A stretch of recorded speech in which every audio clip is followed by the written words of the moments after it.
Namo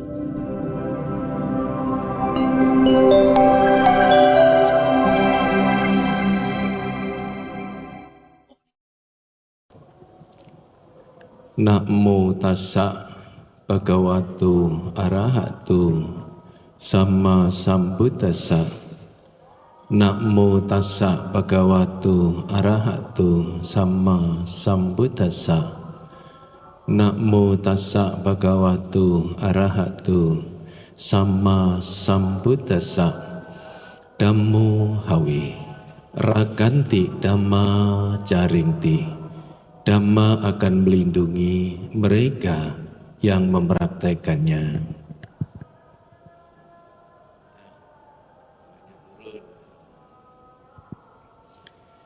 Yang termuliakan Auso Adicito, yang luhur Atasilani Abirati, yang berbahagia anak-anak dalam Dhamma yang hadir secara langsung, calon silacaro dan silacari. Berapa daftarnya yang hadir? 44 ya, 44. Bapak Ibu, saudara-saudari sedama yang bergabung bersama kami pada kesempatan ini untuk belajar Dhamma bersama. Selamat petang menjelang malam. Namo Buddhaya.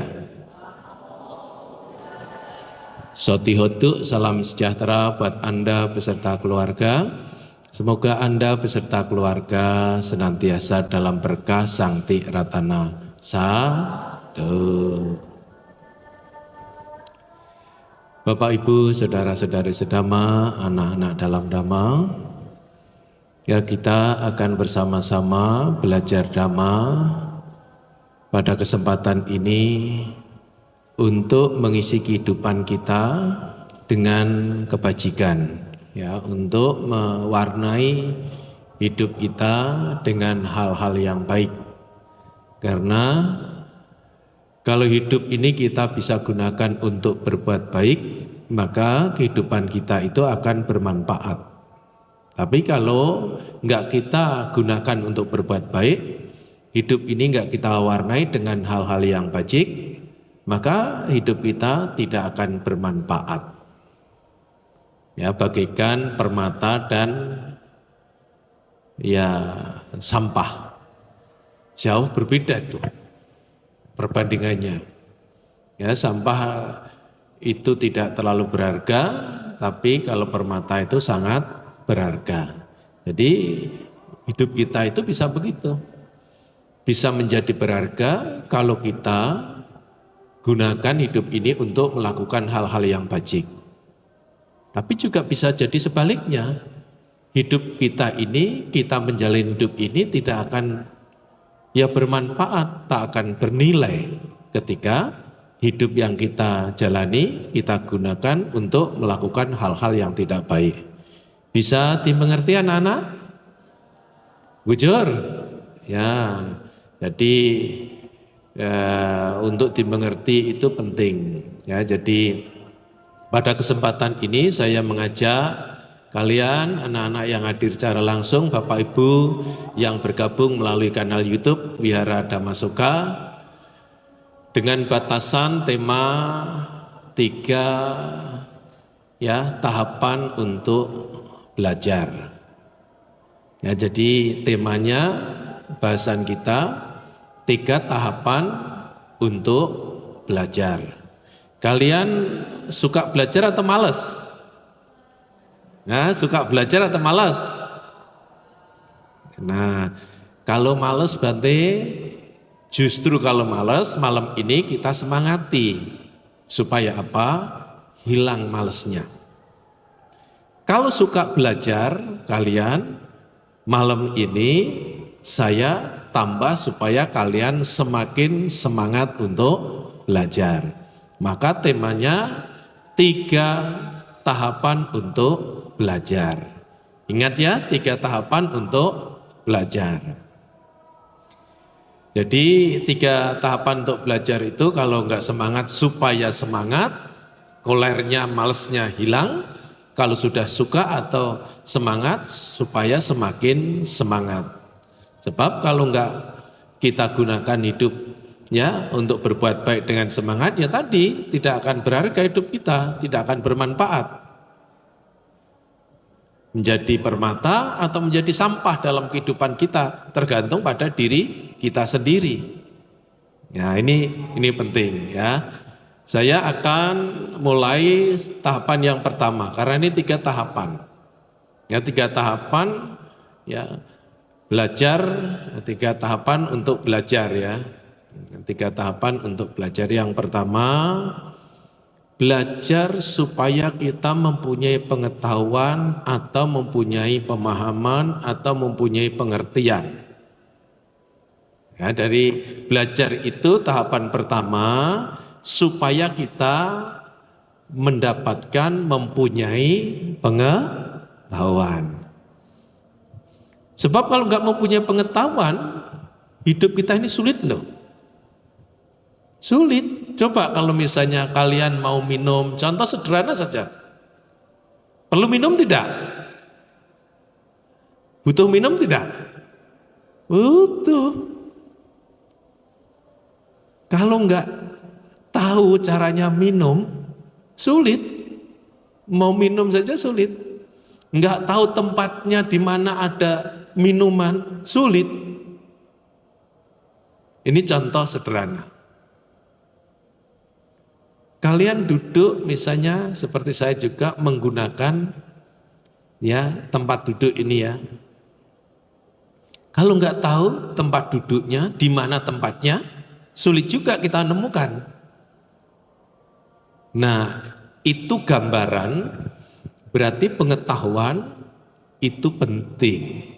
Sebab kalau kita tidak mempunyai pengetahuan, hidup kita itu makin sulit. Yang sulit makin sulit. Nah, kalau mempunyai pengetahuan, kalau ada hal yang sulit karena kita mempunyai pengetahuan, hidup yang sulit itu menjadi mudah. Maka inilah pentingnya kalian sekolah, kalian belajar. Pagi-pagi harus bangun, ya mempersiapkan diri, datang ke sekolah. Di sekolah jangan sampai ngantuk, diganggu koler. Tahu koler? Yang ganggu itu belum tentu teman loh.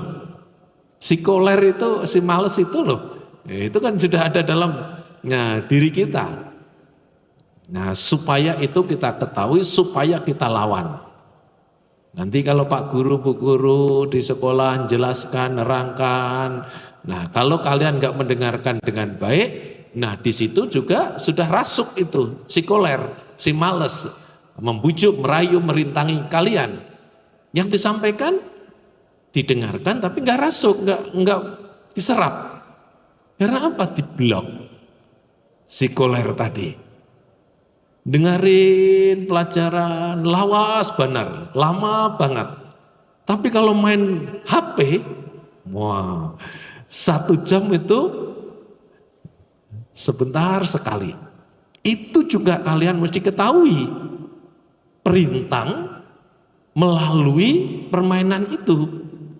Nah, ini pentingnya belajar itu supaya mendapatkan pengetahuan.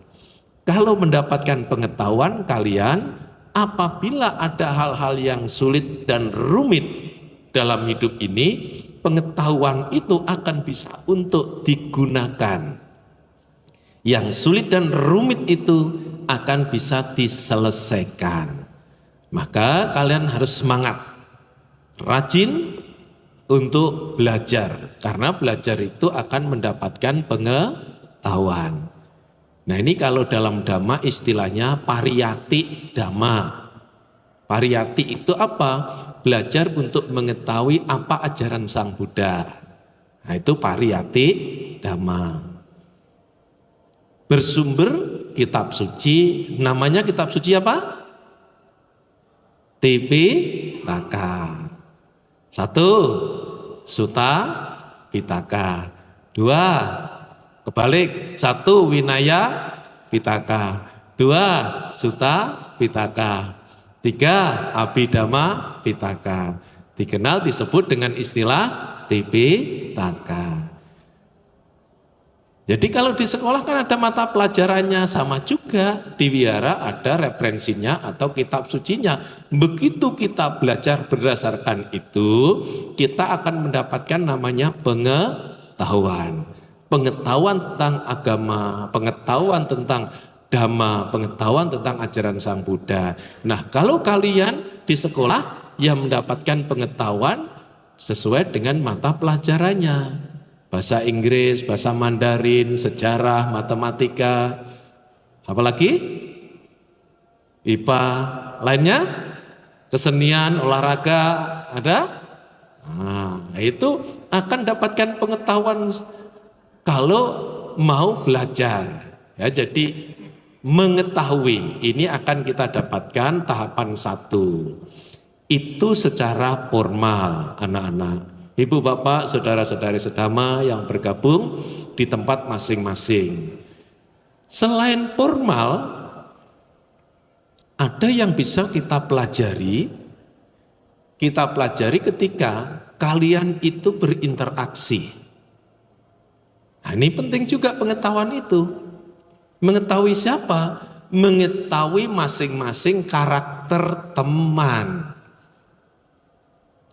Nah, ketika kalian itu bergaul, belajar bersama, main bersama, dan lain-lainnya bersama, itu kalian saling mengenal. Itu proses daripada belajar. Untuk apa? Untuk dapat pengetahuan. Pengetahuan tentang apa? Pengetahuan tentang karakter satu dengan yang lain. Itu penting juga. Kalau kalian tidak mempunyai pengetahuan itu, kalian akan sulit ketika kalian bermain. Olahraga bersama misalnya. Apa kesukaannya kalau olahraga di sekolah? Loh, nggak ada yang jawab? Basket. Nah, kalau nggak saling mengenal, wah ini teman ini egois, ini teman ini menang sendiri, ini mainnya kasar ini. Wah itu kan harus mengenal itu loh. Mengenal. Nah itu bisa kalian dapatkan ketika kalian itu belajar. Belajar dari mana? Yang non formal tadi ketika kalian di luar sekolah, kita di luar daripada rumah kita masing-masing. Nah di sekolah, kalau di sekolah, di rumah, itu kita dapat pelajaran untuk mengenal satu dengan yang lain. Kalau mengenal nama gampang, mengenal karakter itu perlu waktu. Itu pun kalian harus ada kesungguhan. Kalau nggak ada kesungguhan, walaupun kumpul, belum tentu kalian bisa mengenal karakter teman. Apalagi kalau kita tarik ke dalam diri. Itu tadi kan keluar. Untuk belajar, mengetahui, dapat pengetahuan karakter dari teman. Kita tarik ke dalam diri. Kita untuk mengetahui karakter diri kita sendiri. Kita ini orangnya mau mengalah enggak, mau menang sendiri enggak gitu. Nah itu harus kita kenal juga. Coba kalau kalian tidak mengenal karakter kalian sendiri, sulit. Karena ini yang utama, mengenal orang lain, karakter orang lain itu nomor 2 dan sekian. Yang utamanya adalah mengenal karakter sendiri. Itu pengetahuan. Ketika kalian belajar, kalian akan mendapatkan pengetahuan itu. Ini tahapan baru, tahapan 1. Belajar untuk mendapatkan pengetahuan. Pengetahuan intinya adalah untuk memudahkan. Mempunyai pengetahuan tentang karakternya untuk mengelola dirinya supaya menjadi lebih baik itu gampang. Untuk mengetahui karakter teman ketika kerjasama, ketika main bersama, ketika belajar bersama itu gampang. Kalian bisa untuk menyinkronkan, menyesuaikan antara teman itu karena tahu. Coba kalau nggak tahu, sulit, sering berselisih, nggak cocok dengan ini, nggak cocok dengan itu, nggak cocok dengan anau, nggak cocok dengan semua, nggak cocok. Kenapa? Karena tidak mengenal karakter teman. Anak-anak dalam Dhamma, Bapak Ibu Saudara-saudari sedama yang bergabung pada kesempatan ini.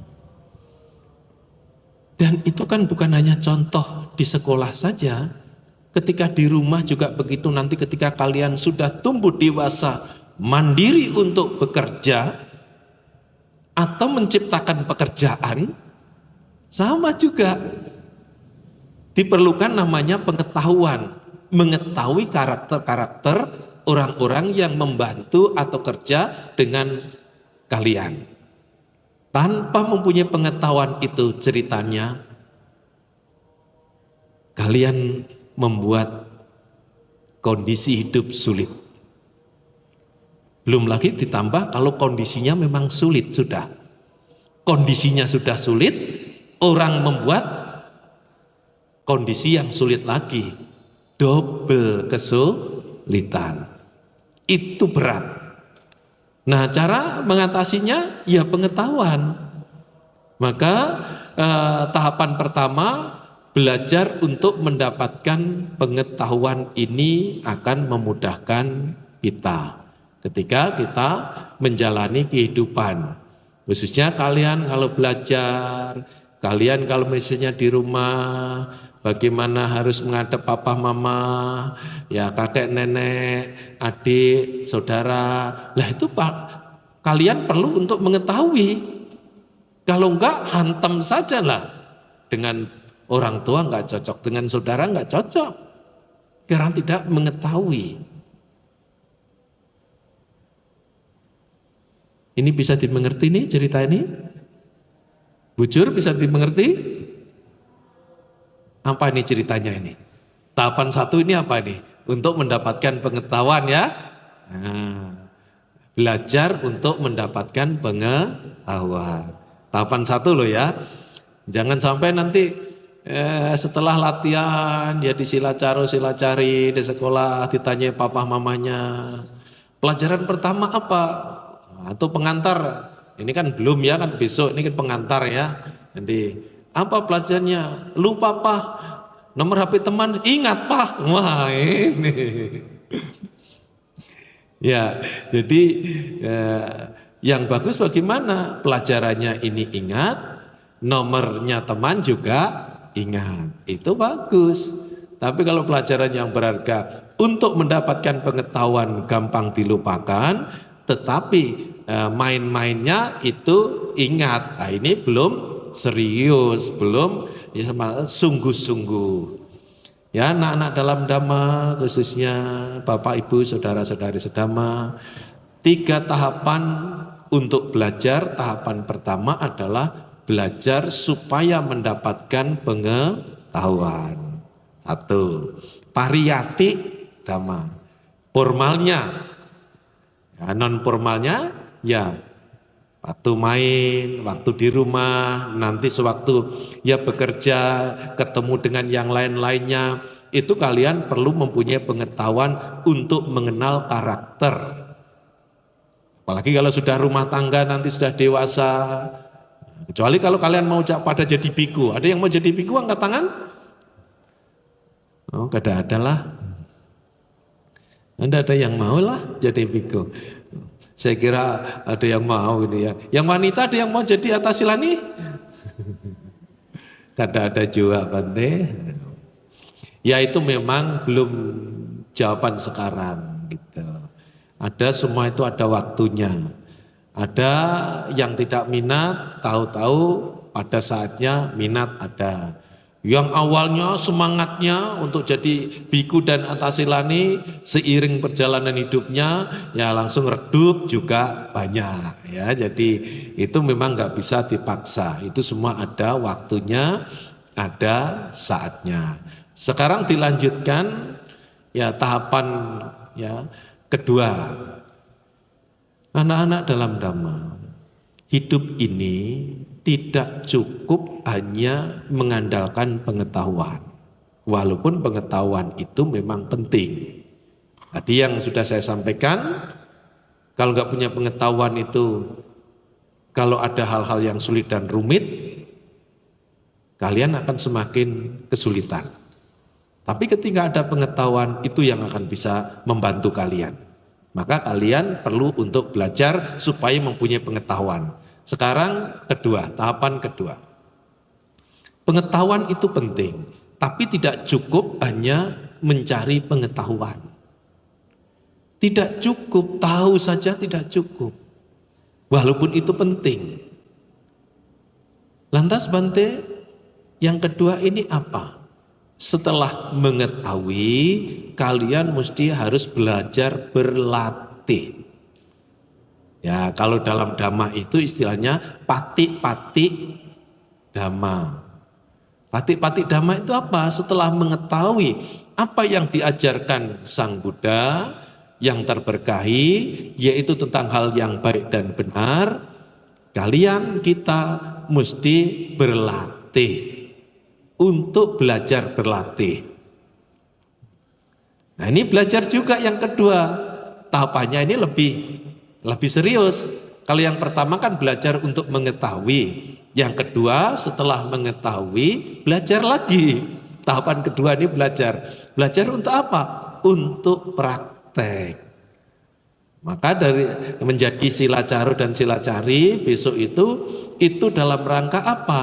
Tidak cukup mengetahui, tidak berhenti kepada teori pariyati ya, tidak berhenti pada pariyati pengetahuan, tetapi ditindaklanjuti berlatih juga yang namanya pati-pati Dhamma. Itu secara formal. Nah di sekolah juga begitu, kalian sudah menyerap ilmu matematika, IPA, sejarah, kesenian, bahasa. Karena belajar, kalian tahu. Tidak cukup kalian mengetahui saja. Itu mesti kalian praktekkan, kalian latih. Sebab kalau nggak dilatih, nggak akan bisa berkembang. Kalau kalian sudah saling mengenal, tahu karakternya, oh teman ini mau menang sendiri orangnya, teman ini egois, oh teman ini misalnya kalau main basket kasar, nah misalnya ya mengetahui seperti itu, tidak cukup hanya mengetahui seperti itu. Bagaimana? Tarik ke dalam dirinya. Oh, saya jangan sampai kayak seperti itu ya. Gitu. Misalnya ketemu teman yang mau menang sendiri, ya, mau menang nggak mau ngerti, mau menang sendiri. Itu pelajaran yang harus dilatih. Dilatih bagaimana? Ditarik ke dalam diri supaya apa? Supaya saya tidak seperti karakternya teman itu. Mau menang sendiri, egois, tidak pengertian, tidak ada saling kerjasama misalnya. Itu lantas kalian bisa latih ke dalam diri. Saya jangan sampai seperti itu. Lah masalah teman Bante. Inilah pentingnya mengerti untuk mempraktekkan. Kalian bisa menyesuaikan. Jangan sampai teman itu keras wataknya, kalian setelah mengerti dia keras, aku pun akan keras Bante. Nah ini bukan mengetahui itu gelap. Kalau mengetahui tidak begitu. Mengetahui bagaimana? Untuk dia beradaptasi. Dia keras, saya mesti harus menyesuaikan supaya tidak benturan. Itu perlu dilatih. Latihan itu namanya belajar. Belajar untuk melatih. Kalau tahu saja mungkin gampang. Ketika untuk beradaptasi, ketika untuk menyinkronisasikan harmonis dalam perbedaan karakter itu tidak mudah anak-anak. Kalian mesti tahapan kedua ini belajar. Belajar untuk apa? Melatih. Di rumah juga demikian. Misalnya punya saudara, maunya menang sendiri Bante, penyarek Bante, ngambekan Bante. Tahu begitu? Tahu Bante. Terus bagaimana cara melatihnya? Tarik ke dalam diri. Semoga saya tidak seperti karakter itu. Nah ini perlu latihan. Karena ada pelajaran sudah diketahui, pelajaran yang diketahui itu untuk dilatih. Berjanji kepada dirinya sendiri. Semoga saya tidak seperti itu. Ini perlu latihan. Ya, perlu latihan seperti itu. Lah bagaimana dengan misalnya anggota keluarga di rumah yang mempunyai sifat seperti itu? Mengetahui itu lantas beradaptasi. Bukan lantas gelap. Kamu jual, aku beli. Wah, itu. Akhirnya apa? Berantem tuh. Berantem. Itu gelap namanya. Mengetahui tidak seperti itu. Coba kalau kalian jalan. Nah, ini contoh ya. Misalnya kalian jalan. Di jalan itu ada jalan yang lubang. Kaki kalian masukkan ke jalan yang lubang atau kalian menghindari jalan lubang? Menghindari. Itu wujud daripada tahu dan praktek daripada tahu. Coba kalau kalian jalan tidak tahu kalau jalan itu lubang. Bisa kejeblos kaki? Bisa. Itu perbedaannya. Ya, maka kalian setelah tahu itu tadi yang kedua ini belajar untuk berlatih. Berlatih bagaimana? Berlatih untuk menyinkronkan ketika mengetahui. Anggota keluarga sifatnya ada yang kurang baik, tarik ke dalam diri supaya diri kita tidak seperti itu. Keluarnya bagaimana? Untuk bersikap. Supaya apa? Supaya tidak ribut. Tahu ribut nih? Supaya tidak menimbulkan masalah dengan keluarga. Itu kalau di rumah. Kalau di sekolah, teman. Kalau di pekerjaan, di antara teman bekerja. Itu nanti kalian akan ketemu semua permasalahan itu. Dan itu akan kepake. Pengetahuan dan pelatihan. Nah, ketika kalian sudah terbekali oleh pengetahuan, yang kedua itu adalah belajar untuk melatih diri. Nah, kalian nanti ada kesiapan.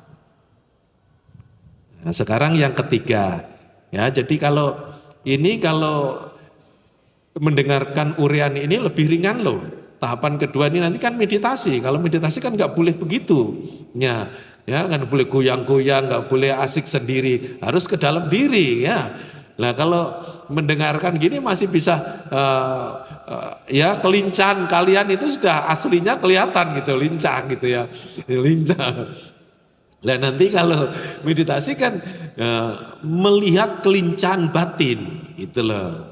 Ya, jadi kelincahan batin itu pikiran itu bagaimana? Itu harus dilatih nanti. Ya, jadi tahapan kedua, belajar tahapan kedua adalah belajar untuk berlatih. Berlatih apa Bante? Berlatih apa yang sudah kita ketahui. Dari pariyati dhamma menjadi pati-pati dhamma. Ya pengetahuan di sekolah dilanjutkan dilatih, dipraktikkan. Itu perlu belajar. Pengetahuan dari keagamaan atau dhamma setelah diketahui itu juga perlu dilatih. Ya, jadi belajar kedua, belajar untuk mempraktekkan, belajar untuk melatih. Sebab kalau nggak dilatih, kalau nggak dipraktekkan, ya nggak ada manfaatnya. Manfaatnya cuma cerita tentang hal yang baik.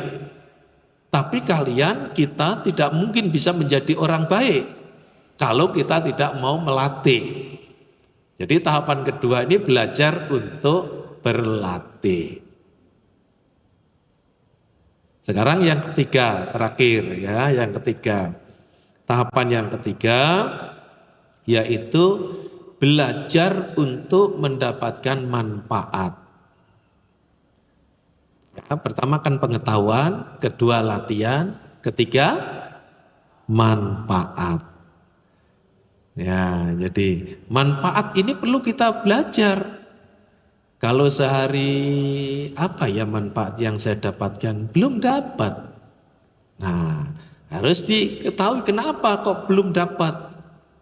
Nah, ini perlu belajar untuk mendapatkan manfaat.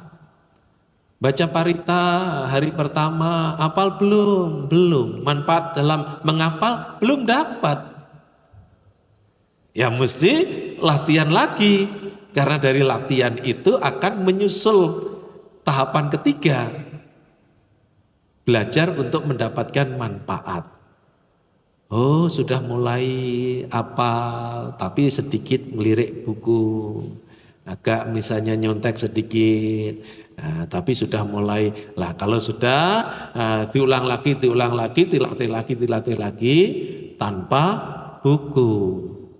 Nah, itu sudah manfaatnya sudah dirasakan, misalnya manfaat untuk latihan membaca parita, bisa menghafal tanpa buku. Nah, ini contoh sederhana yang langsung berkaitan dengan kalian, berkaitan yaitu baca parita. Nah, nanti kehidupan lebih luas lagi. Misalnya yang mendasar ya, semula karakter misalnya mau menang sendiri tadi. Nah, diketahui karakternya mau menang sendiri, egois misalnya ya, nggak mau mengerti orang lain misalnya. Itu tahapan pertama mengetahui. Setelah mengetahui, lantas tahapan kedua untuk melatih mengikis. Karena kalau nggak dikurangi, nggak mungkin kurang dengan sendiri, malah semakin tambah. Nah, latihan kedua tadi belajar untuk ya, berlatih apa? Berlatih untuk mengurangi hal-hal yang tidak baik, tidak bermanfaat pada diri sendiri. Berlatih untuk apa? Untuk memunculkan dan mengembangkan hal-hal yang baik dan bermanfaat. Nah, itu latihan kedua. Sekarang ketiga, manfaatnya apa? Yang semula mau menang sendiri, egois, tidak ada pengertian kepada orang lain, ngambekan, sarekan, marahan, misalnya begitu. Ya, kalian bisa mengenali dengan pengetahuan seperti itu. Lantas setelah belajar, setelah berlatih, nah, ada perubahan, ada kesabaran, ada misalnya pengertian, ada untuk mau saling membantu dengan yang lainnya. Perubahan karakter, perubahan dari perilaku, nah itu kalian dapatkan. Nah, kalau sudah sampai tahapan itu, ini juga perlu belajar yang tahapan ketiga tadi. Belajar untuk mendapatkan manfaat. Jangan sampai pengetahuan nggak dapat, latihan juga nggak pernah, berharap untuk mendapatkan manfaat. Ya nggak mungkin. Berharap untuk mendapatkan manfaat, latihan tidak mau. Pengetahuan belum punya. Sulit. Yang akan rugi siapa? Dirinya sendiri. Hidup kita tidak mungkin bisa jadi permata, bermanfaat dalam kehidupan kita. Bisa jadi sebaliknya. Hidup kita ini akan melakukan hal-hal yang tidak berfaedah. Karena apa? Tidak mempunyai pengetahuan, tidak mau ada latihan, kemanfaatan tidak akan didapatkan. Ya begitu anak-anak yang hadir, besok akan menjadi ya silacari pelatihan. Nah, dikasih semangat pada malam ini dulu, yaitu 3 tahapan untuk dipelajari. Ya, belajar untuk tahu, belajar untuk berlatih, belajar untuk mendapatkan manfaat. Bisa diingat 3 ini? Nah, nanti kalau ditanya papa mama itu supaya bisa menjawab gitu loh ya. Jangan sampai tadi apa ya yang disimpulkan Bante tadi? Enggak tahu. Kamu dengarkan enggak? Enggak. Nah, ya gitu ya, jadi ya, nanti tidak akan ya menjadi permata, ya bermanfaat dalam hidupnya kalau tidak dibekali dengan hal-hal yang baik. Ya anak-anak dalam Dhamma, Kalau ada yang perlu ditanyakan, diberi kesempatan untuk bertanya. Kalau tidak ada, saya akan menjawab pertanyaan yang disampaikan pada hari Sabtu. Ya, hari Sabtu itu ada pertanyaan belum kejawab. Ya, belum kejawab akan dijawab dulu ya. Nanti kalau nggak ada, baru jawab pertanyaan anak-anak. Kalau nggak ada baru meditasi, ya meditasi lebih serius. Ya, kalian harus melihat kelincahan di dalam batinnya. Nah sekarang ini kan lincah fisiknya gitu ya. Wah sana sini, lincah fisiknya. Nanti melihat lincahnya dalam batin ya, dengan meditasi. Nah, ini menjawab pertanyaan dulu dari ya.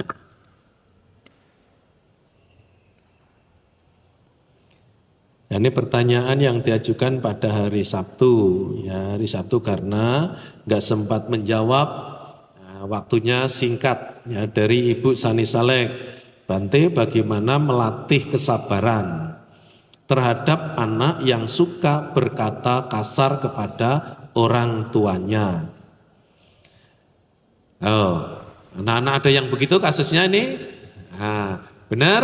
Nah, ini pertanyaan loh ya. Pas ada kalian di sini kumpul nih ya. Jadi saya hanya diam. Ya, saya hanya diam, tidak mau membalas kata-kata yang kasar. Takut anakku bertambah karma buruk. Terima kasih. Nah, ini sifat daripada orang tua. Itu begitu, rela mengalah demi anaknya. Kalian belum pernah jadi orang tua, belum tentu tahu itu, belum tentu. Andai kata dikasih tahu juga nggak mau tahu karena apa? Belum sampai tahapan itu. Nanti kalau sudah jadi orang tua punya anak, bujur kata mama itu, begitu baru. Makanya kan kadang-kadang kan anak kan melawan keras kepada orang tua begitu. Itu masalahnya apa? Tahapan kehidupannya ini beda, dari sudut pandang beda. Ya, jadi pertanyaan ini tadi, pertanyaan pada hari Sabtu, lapas kalian ada di sini, apakah kalian ada dalam pertanyaan ini, ya sering berkata kepada orang tua yang kasar, gitu. Nah, orang tua walaupun anaknya berkata dengan kasar dalam pertanyaan ini loh, dalam pertanyaan ini orang tua tidak merespon dengan kasar. Karena apa? Berpikirnya orang tua kalau sampai anaknya melakukan hal-hal yang lebih tidak baik lagi. Berani kepada orang tua, makin kasar pada orang tua. Nah, orang tua rela meredam seperti itu. Demi apa? Demi anaknya, supaya anaknya menjadi anak yang baik. Rela berkorban. Jangan cuma begitu. Ceritanya kita dikandung, dilahirkan itu kan lebih berat tuh.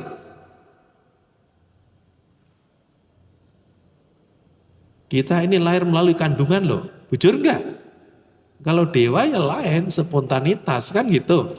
Nah, jadi orang tua kita perjuangannya tidak ringan seperti kasus pertanyaan ini. Rela untuk diam. Walaupun perkataan yang tidak tepat itu diucapkan kepada orang tua.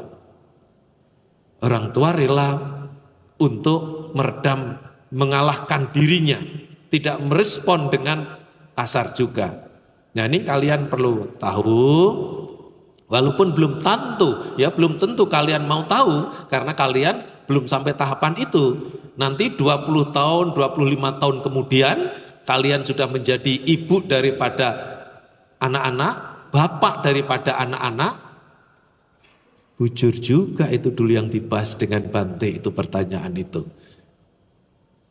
Perlu waktu 20 tahun, perlu waktu 25 tahun. Setelah kalian sampai tahapan jadi orang tua. Nah ini ya sekadar untuk pengetahuan. Karena kalian masih posisinya anak. Supaya apa? Supaya kalian jangan sampai tutur kata itu kasar kepada orang tua. Kalau orang tua salah Bante, ya bisa jadilah. Wong orang tua belum jadi arahat. Kesalahan itu kan bisa jadi pada orang tua. Supaya tidak terpancing oleh kekurangan orang tua, anak-anak kalian mesti harus lihat jasa kebaikan kelebihan daripada orang tua. Itu cara untuk apa? Emosi kalian, kenakalan anak-anak itu tidak akan berkembang. Hanya melihat kekurangan yang ada pada orang tua, tidak adil dong kalau tidak melihat kelebihan daripada orang tua. Lihat dulu kelebihan-kelebihan orang tua. Semua anak dikandung dan dilahirkan orang tua. Adakah anak mengandung orang tua? Jawab dong. Ada tidak? Tidak ada. Ada. Maka dalam ilustrasi ya, dalam Dhamma itu, kalau kita hidup 100 tahun, punya umur 100 tahun, di pundak kanan ini papa, di pundak kiri ini mama. Mau kemana saja kita pikul gitu. Mau kamar mandi kita pikul, mau main ke rumah teman kita pikul, mau ke mall kita pikul. Dan lain-lain sebagainya, kebutuhannya yang diperlukan orang tua kita penuhi. Pegel kita pijit, misalnya kurang ya minyak gosok kita gosokin dan oles-olesin dan lain sebagainya. 100 tahun juga umur kita belum sebanding jasa daripada orang tua. Nah, maka kata kasar tadi yang dalam pertanyaan ini, orang tua untuk tidak merespon dengan kasar, takut anaknya melakukan karma buruk lebih jauh lagi. Ibu, itu memang sudah baik apa yang ibu tanyakan dan ibu sikapi. Tapi saya hanya nambah sedikit sebagai jawaban ya, nambah sedikit. Pada saat ibu tidak merespon kata-kata anak kasar tadi, supaya anak tidak melakukan perbuatan buruk lagi, ibu ada enggak rasa kesel, jengkel, ganjal di dalam hati? Ada Bante. Itu yang harus menjadi konsentrasi perhatiannya ibu. Ibu sudah bisa bersikap secara umum normatif. Penyikapan itu sudah baik. Anak bertutur kata kasar, ibu tidak merespon dengan kasar. Pertimbangannya supaya anaknya tidak melakukan perbuatan buruk pada orang tuanya. Tapi ada enggak ganjelan, kesel, jengkel dalam hatinya ibu? Ya adalah Bante, namanya orang tua belum sempurna. Nah, kalau ada, itu kelanjutan. Supaya ibu bisa bersikap secara normatif, orang tua menjaga anaknya, tapi ibu juga harus menjaga batinnya. Supaya tidak kesel, supaya tidak jengkel, ketika ada kekurangan anak yang memang muncul dengan kata-kata yang kasar kepada orang tuanya. Jadi selain keluar lihat anaknya dilindungi supaya enggak berbuat buruk dengan kata-kata kasar lagi, ibu juga harus melindungi batinnya, tarik ke dalam diri. Kalau ada ganjalan, kalau ada kesel, kalau ada marah, sesegera mungkin untuk itu dikikis, dilenyapkan. Nah, kalau sudah bisa seperti itu, caranya manfaat dua sisi. Sebagai orang tua bermanfaat bagi anaknya, fungsi daripada orang tua ngasih contoh teladan dan melindungi anaknya sudah dilakukan dengan rela menerima kata-kata kasar, tetapi ibu juga harus ke dalam diri. Rasa kesel, jengkel itu harus dikikis. Jangan sampai nanti tengah malam di sepi hari ya, hari yang sepi, tidur belum bisa tertidur, kata-kata kasar itu mengiang saja. Dasar anak durhaka ini, orang tua yang berjasa, kenapa kata-katanya berani amat? Nah, ganjalan itu bisa membangunkan gelisah kekotoran batin. itu lebih dahsyat daripada perkataan anak-anak.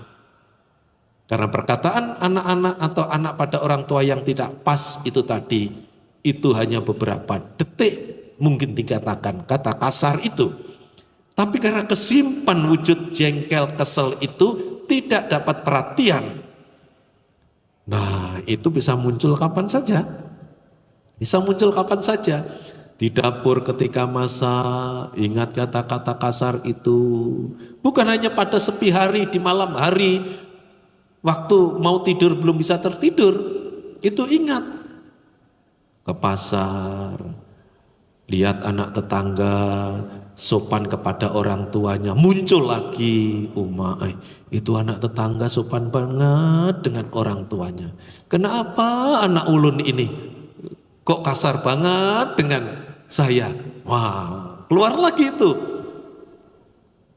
Amunisi itu akan terus memberondong, ya itu akan terus bikin masalah. Maka sikap secara normatif Ibu Sani Salek itu sudah baik, ya, untuk melindungi anaknya supaya tidak berbuat buruk lagi, ya, rasa tidak enak ditelan itu sifat daripada orang tua. Tetapi kalau ada ganjalan itu harus, kalau ada ketidaksenangan itu harus diketahui, setelah diketahui untuk diselesaikan. Ya, begitu Ibu, jawaban yang singkat saja. Berikutnya, karena ada 2 pertanyaan ini hari Sabtu. Nanti nunggu pertanyaan dari ini. Anak-anak di sini ada yang tanya enggak? Kalau enggak ada yang tanya berarti cerdas-cerdas semua atau enggak nangkep semua ya, gitu. Tinggal 2 ini, cerdas seberataan atau yang disampaikan ini padahal enggak ada, masuk telinga kanan, keluar telinga kiri. Karena asik aja gini. Jadi pada ada kelincahannya itu ya. Ya. Pertanyaan kedua dari Ibu Tiosua ya. Wandami Bante, jadi ini tulisannya yang kecil atau mata tua ya. Wandami Bante, saya mau tanya. Ada orang, ada masalah. Masalahnya yang satu belum selesai, tambah lagi masalah baru. Mau ditolong kalau bisa. Ditanya,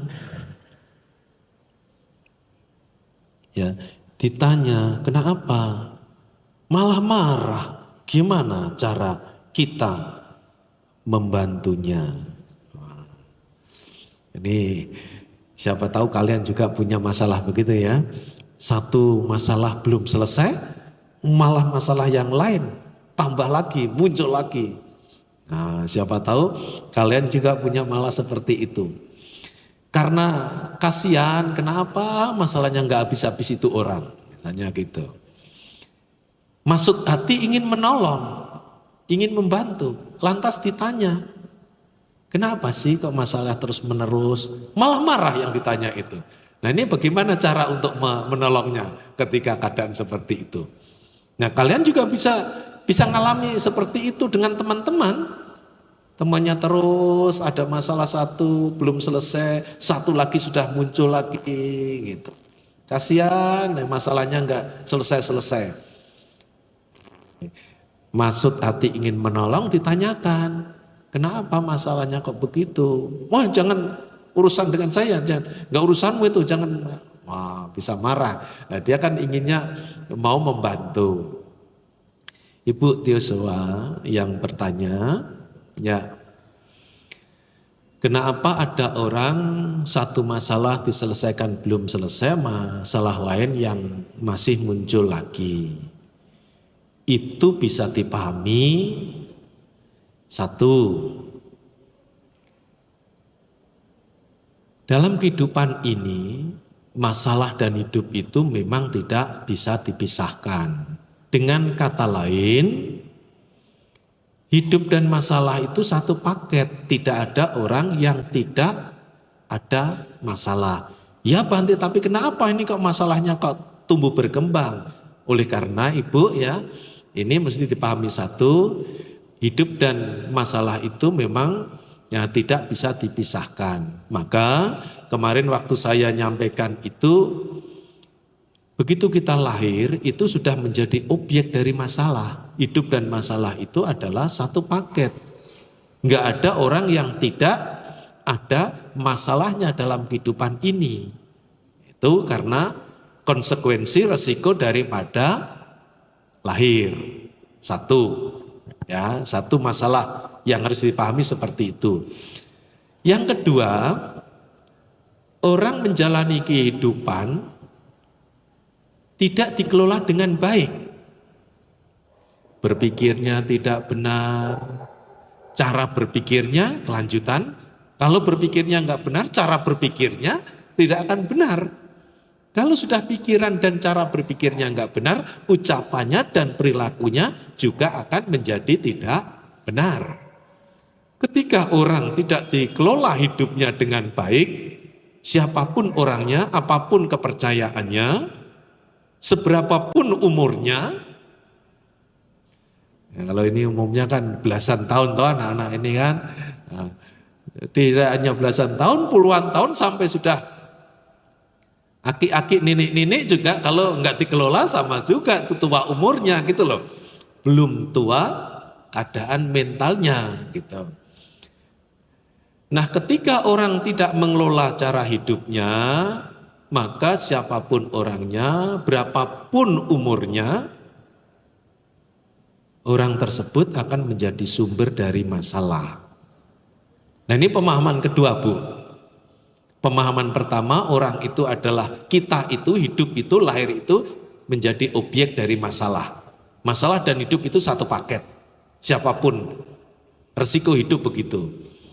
Ditambah menjalani hidup tidak dikelola dengan baik. Cirinya, berpikirnya, cara berpikirnya salah. Kalau berpikirnya, cara berpikirnya sudah salah, ucapan dan perbuatannya juga salah.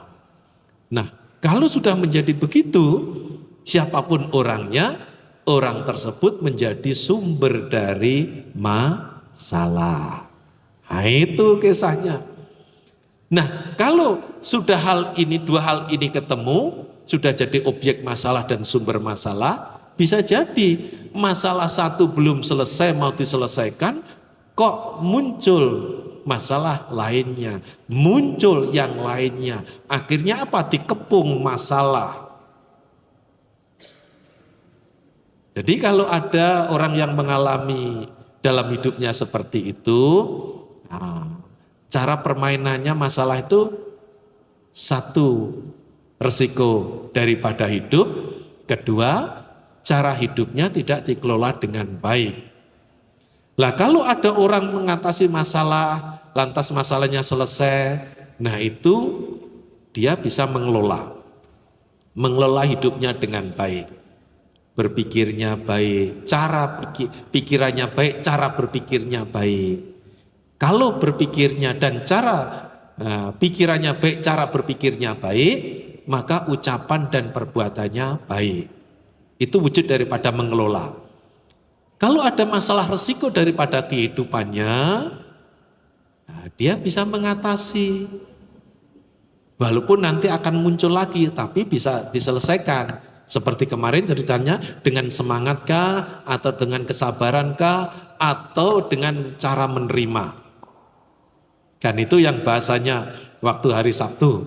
Ya, jadi maka tidak akan dikepung dengan masalah. Bisa diatasi, tidak dikepung dengan masalah. Nah, itu satu hal yang perlu saya sampaikan sebagai jawaban. Yang kedua adalah, nah Ibu jangan hanya niat baik untuk mau menolong, membantu, tapi Ibu harus lihat momentumnya, lihat waktunya. Kalau dia sedang marah-marah, belum siap untuk ditanya, Ibu nggak boleh hanya modal niat baik. Caranya harus dijadikan kalkulasi, diperhitungkan. Cara saya juga baik Bante, waktunya Orang tersebut siap belum ditanyai. Walaupun niatnya ibu baik, cara ibu tanya ya baik-baik juga, tapi orang tersebut yang ingin ibu bantu, ingin ibu tolong, dia belum siap ditanya. Maka bisa jadi, jangan ikut campur urusan saya. Ya bisa begitu. Nah ini yang mesti harus dikalkulasi. Niatnya baik, caranya juga baik, tapi orang tersebut siap belum ditanya. Kalau belum siap, kan sering saya pakai ya ilustrasi candaan atau guyonan begini toh Bu. Ngisi gelas. Jangan niatnya mau ngisi gelas. Jangan cara mengisi gelas bisa, tapi gelasnya itu bocor tidak. Gelasnya itu posisinya siap diisi tidak. Nah ini perlu menjadi pertimbangan. Kalau gelasnya itu masih terbalik, atau gelasnya siap diisi tapi gelasnya itu bocor, nggak akan pernah terisi. Jadi setidak-tidaknya ada 3. Niat untuk mengisi gelas, cara mengisi gelas bisa, dan gelasnya itu siap diisi. Niat untuk membantu, cara membantunya itu bertanyanya, nah cara bertanya itu mesti yang baik, sudah Bante. Tapi siap enggak ditanya orang yang sedang banyak masalah itu? Kalau enggak siap, bisa marah-marah. Ibu jadinya bingung. Bingung, saya malah begini, niatnya baik, caranya baik, mau menolong kok dia malah marah-marah. Ada satu hal yang belum tersedia, kesiapan orang tersebut. Maka ibu harus mengumpulkan 3 faktor itu. Kalau 3 faktor itu sudah ada, ibu baru bisa untuk membantunya. Jadi begitu ibu ya, jadi saya kira begitu pertanyaan pada hari Sabtu, kita akan lihat pada hari ini. Kalau ada pertanyaan, kalau nggak ada pertanyaan dilanjutkan meditasi. Ya, ini dilihat hari ini.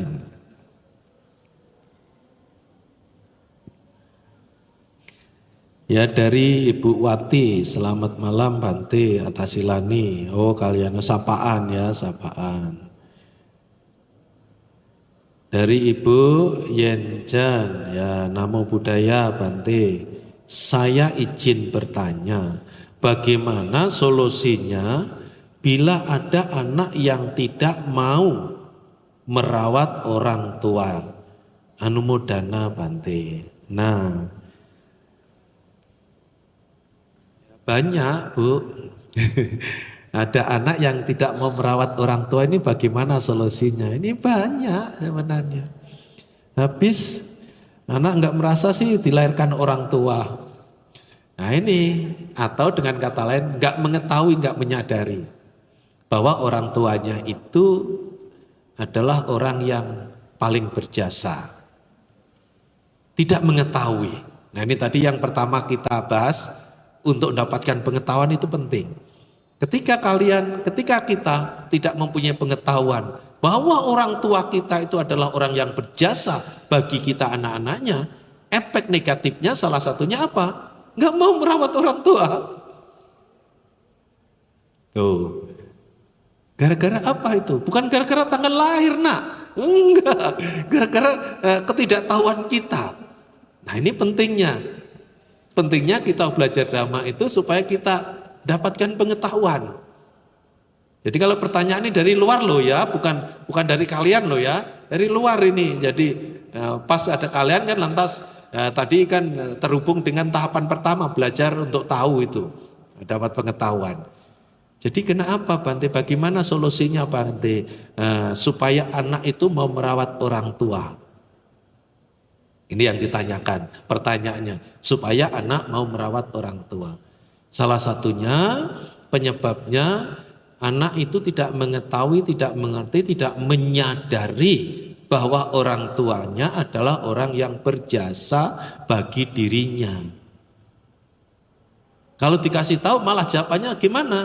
Salahnya mama melahirkan saya. Kalau saya nggak dilahirkan juga saya mau. Iya itu dia. Untung nggak ada cerita maling kondang lagi. Ya bisa disabdakan juga nih kalau jadi maling kondang juga. Ya jadi ya begitu gara-gara ya tidak tahu itu, ketidaktahuan itu jahat sekali ya. Batin yang gelap tidak tahu itu begitu jahatnya. Sampai orang tuanya yang berjasa saja sikapnya begitu, apalagi orang yang tidak berjasa. Racun dahsyatnya daripada ketidaktahuan itu. Nah, jadi pertanyaan Ibu Yenchen ini adalah bagaimana solusinya supaya anak mau merawat orang tua? Ya harus mempunyai kesadaran, pengetahuan, pengertian bahwa orang tua itu adalah orang berjasa. Satu, bahwa merawat orang tua itu adalah untuk dirinya sendiri. Selain itu ya melihat orang tuanya itu kewajibannya untuk dirawat, dia itu cocok tanam. Ya, merawat orang tua itu diibaratkan bercocok tanam, berbakti kepada orang tua itu bercocok tanam, melakukan hal-hal yang baik. Nah, kalau mempunyai kebajikan yang cukup, anak-anak mau tanya ini saya nih, kalian hidup ini mau sukses enggak? Mau sukses atau gagal? Mau rupawan atau mau jelek? Nah, mau rupawan, mau sukses. Pokoknya mau yang baik-baik lah ya, gitu kan? Yang baik-baik. Kalau kalian mau yang dapat yang sukses, rupawan dan lain sebagainya, ya kalian harus mempunyai timbunan kebajikan yang cukup.